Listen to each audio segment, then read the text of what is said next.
గాక. ప్రభు సహాయం కొరకు చిన్న ప్రార్థన చేసుకుందాం. వాక్యమైన దేవా, మీ ఘననామమునకు స్తోత్రములు చెల్లిస్తూ ఉన్నాం. చదవబడిన ఈ లేఖన భాగములను మా వినికిడిలో దీవించి మాతో మాట్లాడమని మీ సన్నిధిలో ప్రాధేయపడుతూ ఉన్నాం. మీ పక్షముగా నిలవబడిన మీ దాసుడు ఒట్టివాడు, అజ్ఞాని, పిరికివాడు, మీ సిలువ చాట్ట మరుగుపరిచి మీ నోటి బూరగా వినియోగించుకొనమని వేడుకుంటూ ఉన్నాం.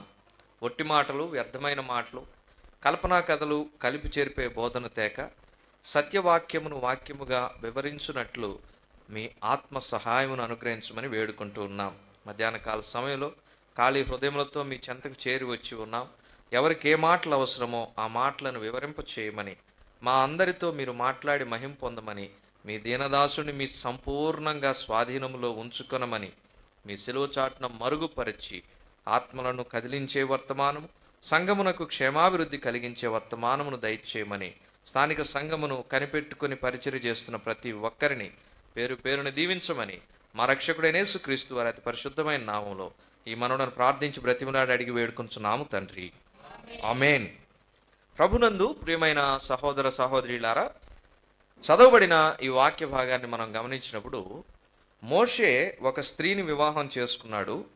ఆమె ఒక కూషీయురాలు అనే విషయాన్ని మనం చూస్తున్నాం.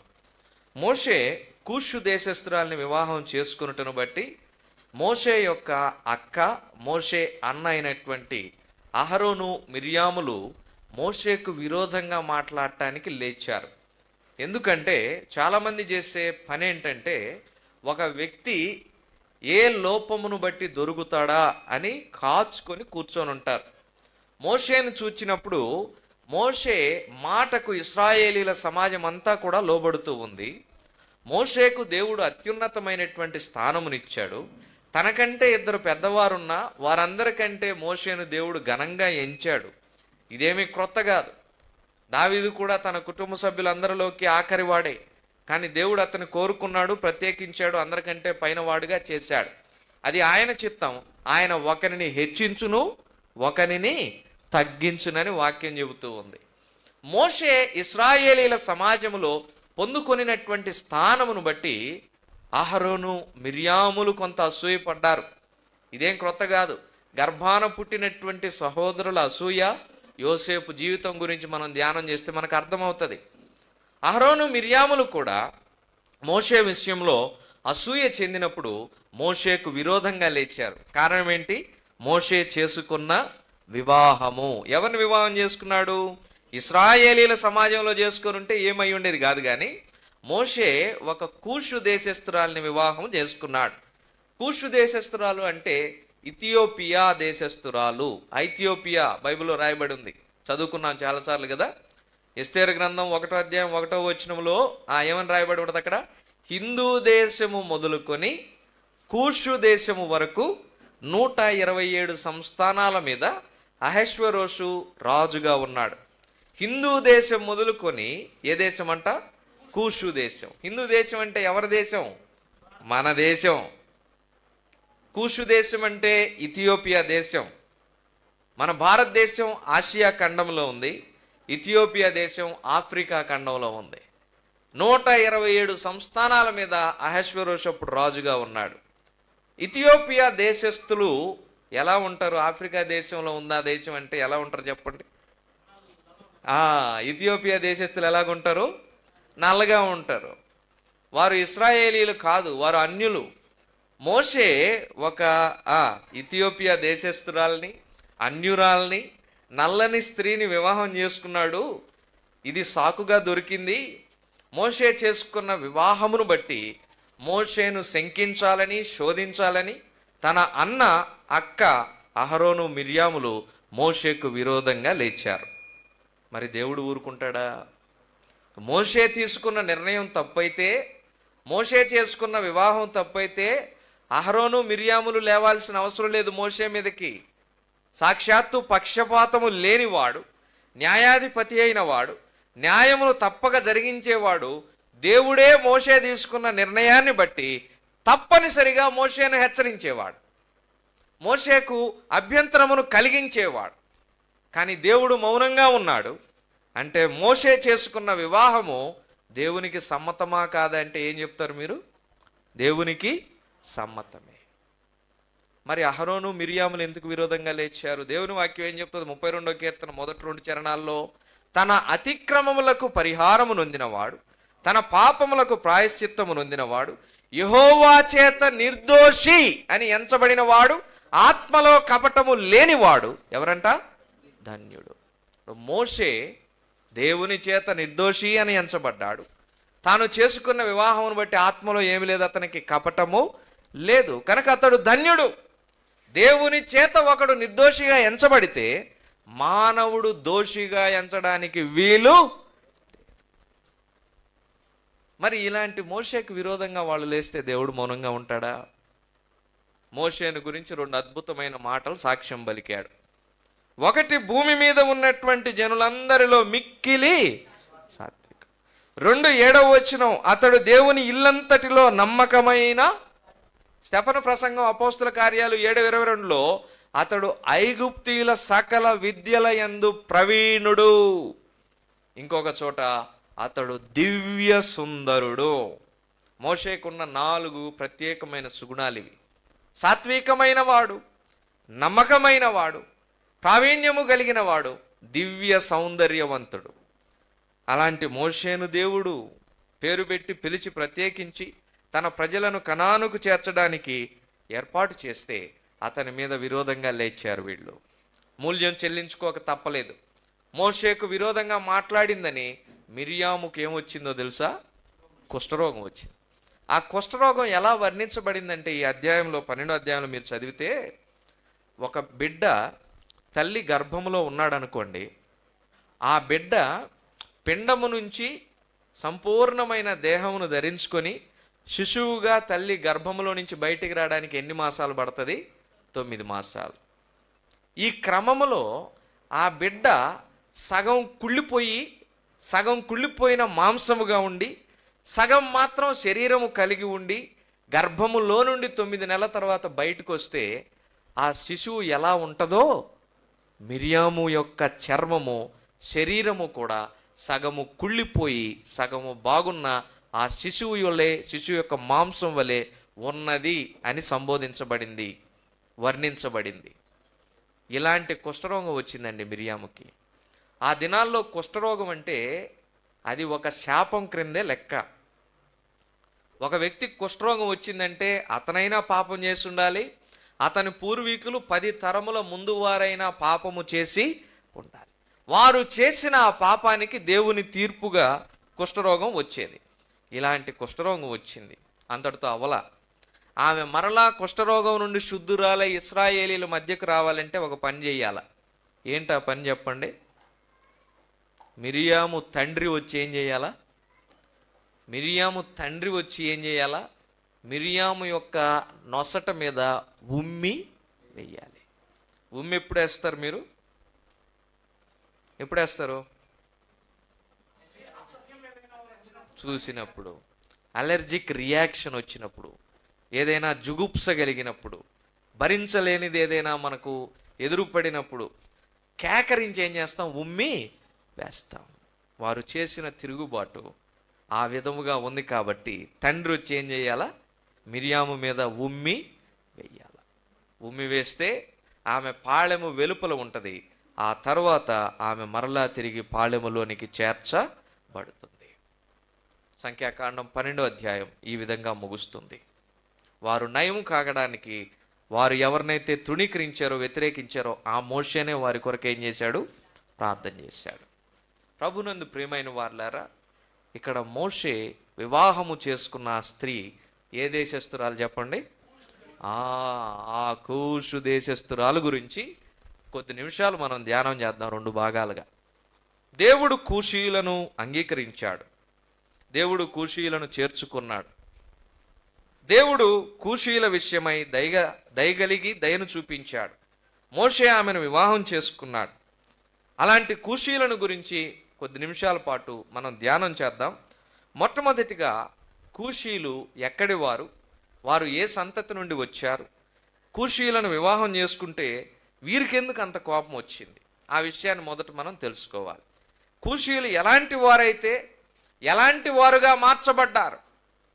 కూషీయులు ఏ స్థితిలో నుండి ఏ స్థితిలోనికి నడిపించబడ్డారు, ఎక్కడ నుండి దేవుడు వారిని ఎంత ఎత్తుకు హెచ్చించాడనే విషయాలను ఈ మధ్యాహ్న కాల సమయంలో మనం ధ్యానం చేద్దాం. మొదటిగా చూద్దాం, చూడండి, కూషీయులను గురించి ఒక శ్రేష్టమైన మాట. ఆదికాండము 10వ అధ్యాయం 6వ వచనం. తీసిన వాళ్ళు వేగంగా తీస్తే చదవచ్చు, ఎలాంటి అభ్యంతరం లేదు. 10:6. హాము కుమారులు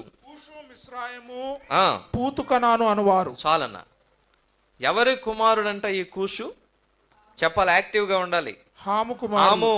ఎవరి కుమారుడంట? హాము కుమారుడు. కూషు హాము కుమారుడు. హాము ఎలాంటి వాడు? హాము ఏం చేశాడు? హాము సంతానం ఎలాంటిదో మనం తెలుసుకోవాలి. 9వ అధ్యాయం మనం చదివినప్పుడు ఆదికాండ గ్రంథంలో మనకు బాగా తెలుసు, నోవహుకు ఎంతమంది కుమారులండి అన్న? 2రా? 4రా? ఏందన్నా 1 నుంచి సంఖ్యలు చెప్పుకుంటా వెళ్ళిపోతా ఉన్నారు? ఓహో, నాకు ఆప్షన్స్ ఇస్తున్నారా? చూస్ ద కరెక్ట్ ఆన్సరా? ఓకే ఓకే ఓకే, మంచిది మంచిది. అందులో నేను కరెక్ట్ ఆప్షన్ ఎత్తుక్కుంటా. నోవహుకు 3 కుమారులు. ఎంతమంది కుమారులు? 3 కుమారులు.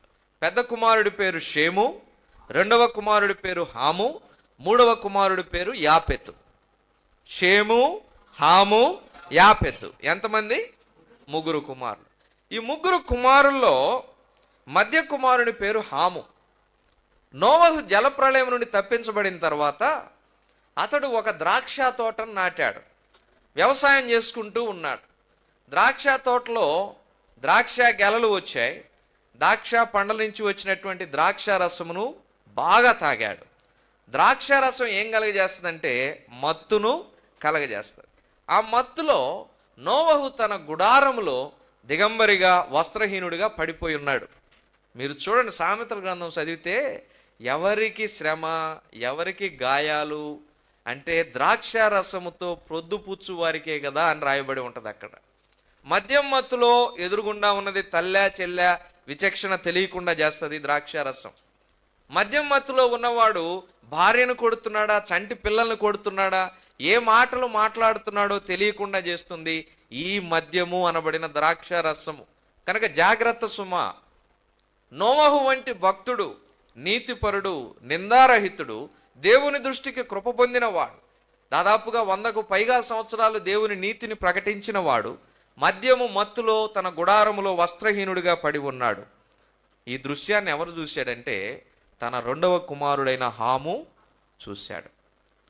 తండ్రి దిశములను చూచి దానిని కప్పి తండ్రిని సన్మానించకుండా, అతని గౌరవమును కాపాడకుండా ఆ దిశములను చూచి బయట వెళ్ళి ఉన్న తన సహోదరులకు మన నాన్న దిగంబరిగా పడి ఉన్నాడని చెప్పాడు. అది తప్పు.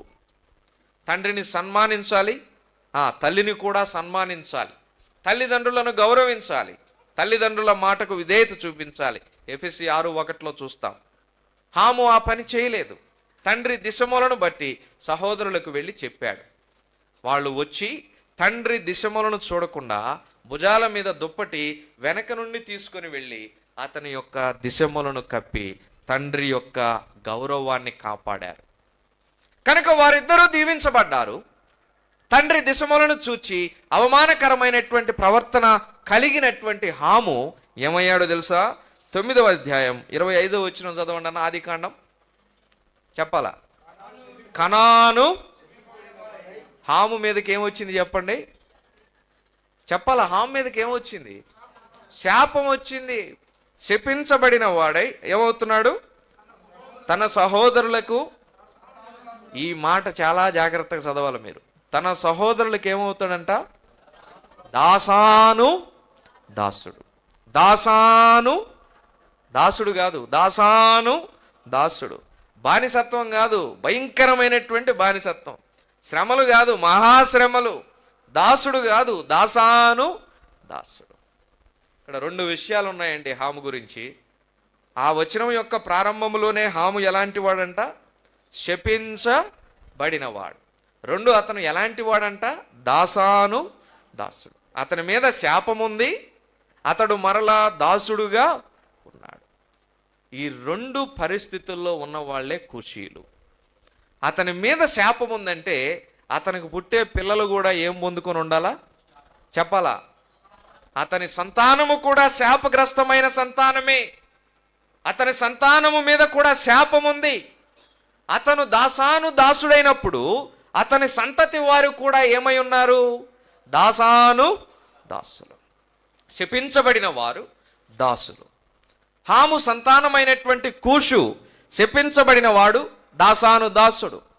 కూషు సంతతిలో నుంచి వచ్చిన మోషే భార్య అయిన ఆ స్త్రీ శపించబడినటువంటి సంతతి మరియు దాసురాలు. ఇలాంటి స్త్రీని మోషే వివాహము చేసుకున్నాడు. ఇప్పుడు చూడండి, మోషే వివాహం చేసుకున్నాడు. ఇప్పుడు ఆ స్త్రీకి మోషేకు సంతానము కలిగితే ఆ సంతానమునకు తండ్రి ఎవరంటే ఏం చెప్తారు చెప్పాలా? ఆ సంతానమునకు తండ్రి ఎవరండి? ఏంది ఇలా చూస్తున్నారు? మీకు ఎవరింటి పేరు వచ్చిందండి మీరు పుట్టిన తర్వాత? మీరు మౌనంగా ఉన్నారంటే నాకు ఏం అర్థం కావట్లా. ఫిలోమోనన్న కష్టపడి మటన్ బిర్యానీ మొట్టమొదటిసారిగా. బలం ఉందండి తర్వాత ఆహారంలో. ఈ ఆహారంలో ఇంకా బలం ఉంది. ఇది ఆత్మీయ బలం, అది శారీరక బలం. బలాన్ని తీసుకునేటప్పుడు మనం కూడా ఎట్లాగ ఉండాలా? అలాగ ఉండకూడదు, బలంగా ఉండాలా. కనుక చెప్పండి, ఒక పిల్లవాడు పుట్టిన తర్వాత ఆ పిల్లవానికి ఎవరింటి పేరు వస్తుంది? ఎవరి గుర్తింపు ఆ పిల్లవాడికి వస్తుంది? ఎవరికి వారసుడవుతాడు? కూషీయులకు వారసుడవుతాడా? లేవీయులకు వారసుడవుతాడా?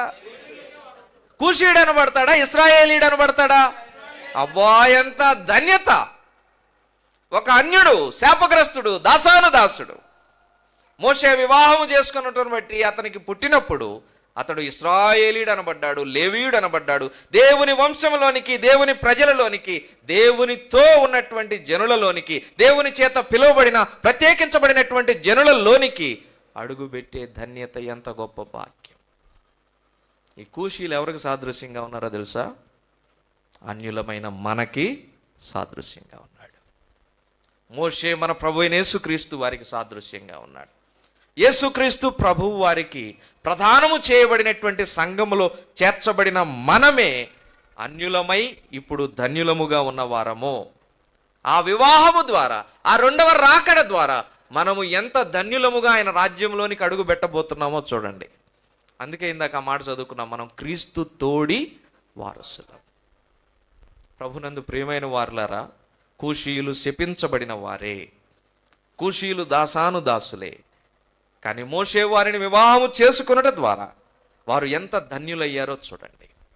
అలాగే మనము కూడా ఒకప్పుడు శాపగ్రస్తమైన వారము, శపించబడిన వారం. అలాగైతే నేడు మనము శాపము నుండి విమోచించబడ్డామంటే దాని కొరకు జరిగిన కార్యం ఏంటో చదువుకుందాం. గలతీ పత్రిక 3వ అధ్యాయం 13-14 వచనాలు కలిసి ఉంటాయి. చదువుతున్నాను, దయచేసి గమనించండి. ధర్మశాస్త్రము విశ్వాస సంబంధమైనది కాదు గాని దాని విధులను ఆచరించువాడు వాటి వలననే జీవించును. ఆత్మను గూర్చిన వాగ్దానము విశ్వాసము వలన మనకు లభించినట్లు అబ్రహాము పొందిన ఆశీర్వచనము క్రీస్తు యేసు ద్వారా అన్ని జనులకు కలుగుటకై క్రీస్తు మన కోసం ఏమయ్యాడు చెప్పాల? క్రీస్తు మన కోసం ఏమయ్యాడు? మన పైన ఉన్నటువంటి శాపమును తొలగించడానికి, మన పైన నేరారోపణ చేయించినటువంటి ధర్మశాస్త్రం నుండి మనలను విమోచించటానికి, భయంకరమైనటువంటి పాపము నుండి మనలను తప్పించటానికి మన కొరకు మన ప్రభువు ఏమయ్యాడంట? శాపమై ధర్మశాస్త్రము యొక్క శాపము నుండి మనల్ని ఏం చేశాడు? విమోచించాడు. అర్థమవుతూ ఉందా మనం శాపగ్రస్తులమా కాదా? ఇక్కడ రాయబడిందా లేదా మాట? మరలా చదువుతున్నాను చూడండి. గలతీ 3:13-14 చివరి భాగం. క్రీస్తు మన కోసము శాపమై మనలను ధర్మశాస్త్రము యొక్క శాపము నుండి. ఏ శాపం ఉందండి మన మీద? హాము మీద ఏం శాపం ఉందంటే తండ్రిని అవమానించినటువంటి శాపం ఉంది. తండ్రి యొక్క గౌరవమును సన్మానించినటువంటి శాపం ఉంది. తండ్రికి అవిధేయత కలిగినటువంటి కార్యము చేశాడు గనక శాపం ఉంది. మరి మన మీద ధర్మశాస్త్రము యొక్క శాపం ఉంది.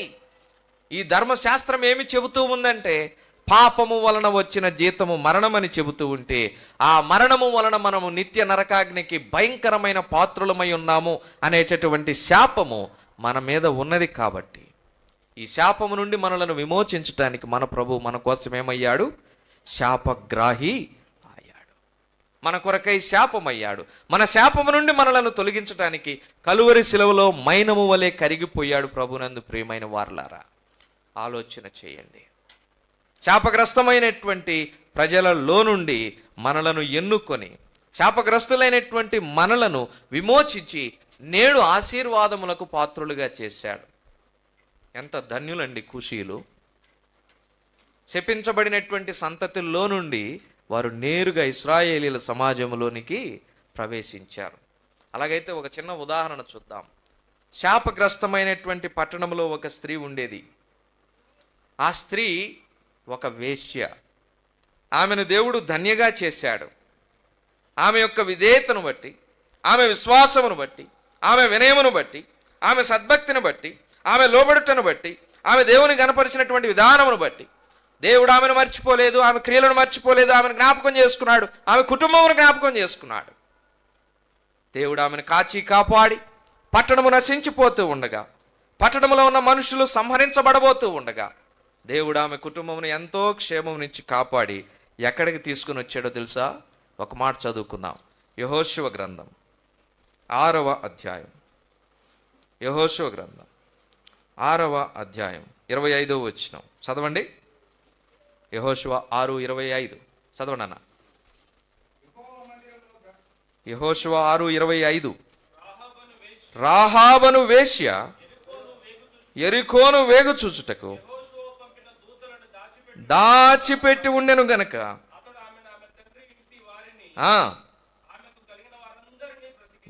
బ్రతకనిచ్చెను.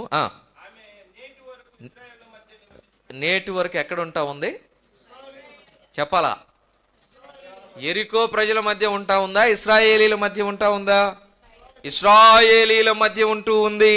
రాహాబు గురించి ఎంతమందికి తెలుసండి? రాహాబు గురించి తెలుసా? తెలియని వాళ్ళు చేతులు ఎత్తండి. ఎందుకంటే తెలిసిన వాళ్ళని చేతులు ఎత్తమంటే మీరు ఎత్తట్లా కనుక ఇబ్బంది కదా. ఎందుకు మిమ్మల్ని ఇబ్బంది పెట్టడం? తెలియని వాళ్ళని చేతులు ఎత్తమంటే ఇప్పుడు ఎవరు చేతులు ఎత్తలా, అందరికీ తెలుసని అర్థం. కనుక ఇప్పుడు ప్రశ్నలకు మీరు సమాధానం చెప్పాలి. మిమ్మల్ని మీరే ఇరకాటంలో పెట్టుకుంటున్నారు, అది మీకు తెలియట్లే. అర్థమైంది కదా? కనుక కొన్నిసార్లు చేతులు ఎత్తేసి ఉంటే అవి మంచిదన్నమాట. మనకి చేతులు ఎత్తకపోతే వచ్చే సమస్యలు చూడండి ఎలాగ ఉంటాయి. ఇప్పుడు రాహాబు యెరికో పట్టణంలో నివాసం చేస్తూ ఉంది. యెరికో పట్టణానికి దేవుడు 2 వేగుల వారిని పంపించాడు. ఆ 2 వేగుల వారిని రాహాబు ఏం చేసిందంటే 25వ వచనంలో దాచిపెట్టింది. ఈ మాట ముఖ్యం, ఎందుకో తర్వాత తెలుసుకుంటాం. వారిని దాచిపెట్టింది, వేరొక మార్గము గుండా వారిని పంపించి వేసింది. రాజు పంపించినటువంటి మనుష్యులతో, ఆ మనుషులు వేగుల వారని నాకు తెలియదు, మీరు వాళ్ళని వేగంగా తరిమితే పట్టుకుంటారు, వెంటనే వెళ్ళండి అని చెప్పింది. వారిని సంరక్షించి కాచి కాపాడింది. కాబట్టి దేవుడు ఆమెను కూడా యెరికో పట్టణస్థులతో నశించిపోకుండా ఆమెను, ఆమె కుటుంబాన్ని కాపాడినట్లుగా ఇక్కడ మనం చూస్తున్నాం. అలా కాపాడిన రాహాబు నివాసము, రాహాబు గుడారము, రాహాబు కుటుంబము ఎక్కడుంది? 25వ వచనం చివరి భాగం ఎక్కడుందన్నా? ఇశ్రాయేలీల మధ్య, యెరికో ప్రజల మధ్య కాదు. యెరికో అంటే సువాసన గల అని అర్థం. యెరికో అంటే అర్థం ఏంటి? సువాసన గల. యెరికో పేరులో ఏముంది చెప్పాలా? యెరికో పేరులో ఏముంది? సువాసన. యెరికో పట్టణం మీద ఏముందో తెలుసా? శాపం ఉంది. 26వ వచనం కింద వచనం మీరు చదివితే, యెహోషువ యెరికో పట్టణమును శపించాడు. ఈ పట్టణము యొక్క పునాది మరలా ఎవరైతే వేస్తారో వాని యొక్క జ్యేష్ఠ కుమారుడు చచ్చిపోతాడు. అది శాపం, యెరికో పట్టణం మీద ఉన్న శాపం.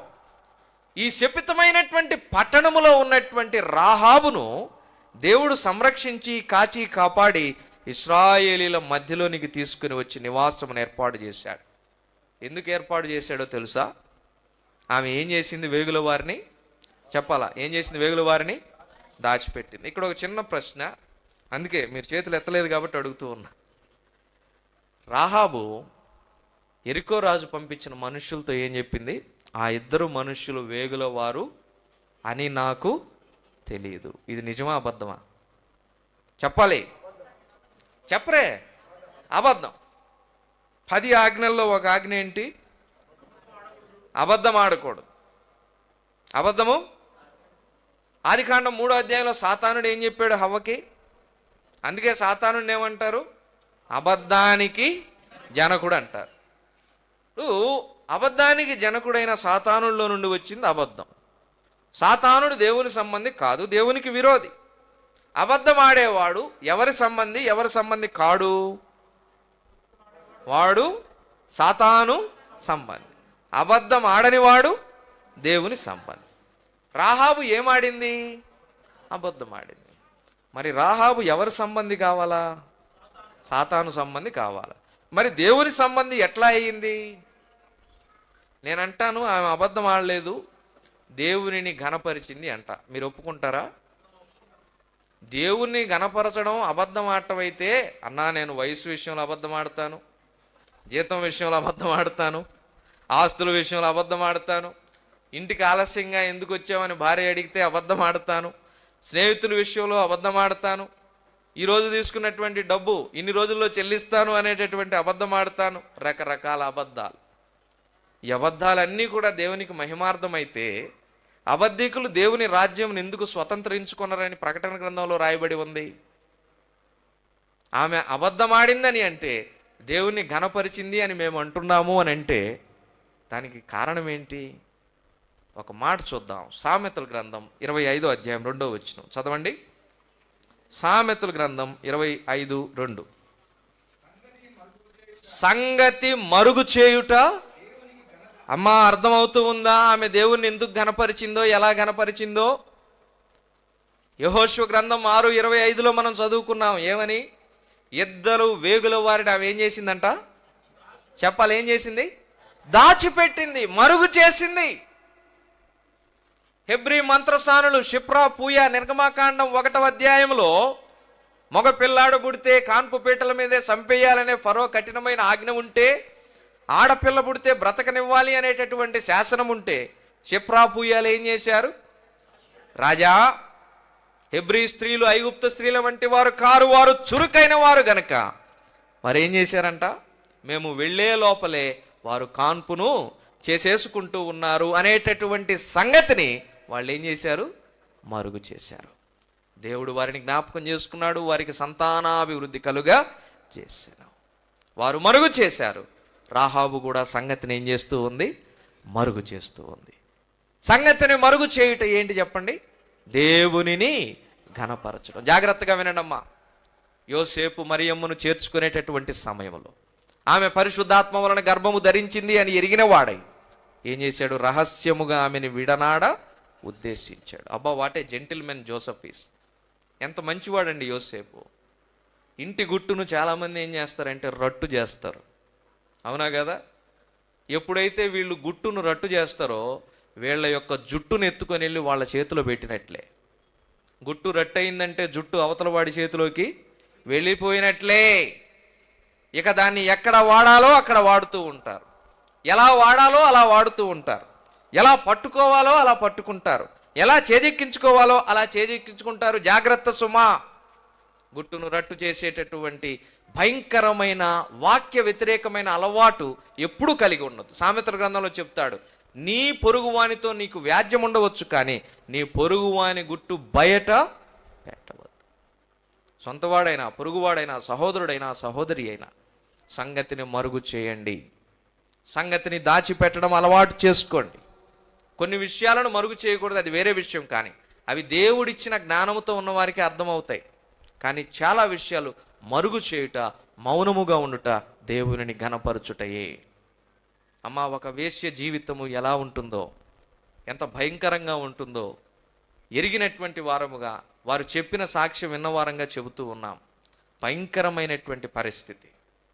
అలాంటి వృత్తిలో, పాపములో కొట్టుమిట్టాడుతూ లోకమునకు దూరముగాను, లోకము చెదరించుకునే విధముగాను ఉన్నటువంటి బ్రతుకులను దేవుడు ఎంత గొప్పగా మార్చివేశాడో చూడండి. వేశ్య రాహాబు అయ్యింది ధన్య రాహాబు. సంగతిని మరుగు చేసింది, దేవునిని ఘనపరిచింది. పట్టణములో శాపం ఉంది. ఆ శపితమైనటువంటి పట్టణములో నుండి ఆశీర్వాదములు కలిగిన, ఆశీర్వదించబడిన ఇశ్రాయేలీల సమాజంలోనికి ఆమె చేర్చబడింది. ఎవరిని వివాహం చేసుకున్నట్టును బట్టి తెలుసా? ఆమె దగ్గరకు ఎంతమంది వేగుల వారు వచ్చారు? 2 వేగుల వారు. ఆ 2 వేగుల వారిలో ఒక వ్యక్తిని ఆమె పెళ్లి చేసుకుంది. ఆ వ్యక్తి ఎవరో తెలుసా?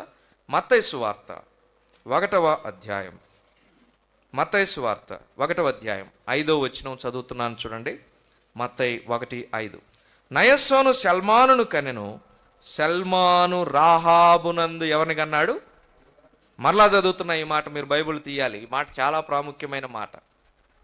నయస్సోను సల్మానును కనెను, సల్మాను రాహాబునందు ఎవరిని కన్నాడు? ఎవరి సల్మాను అనుకుంటున్నారు మీరు?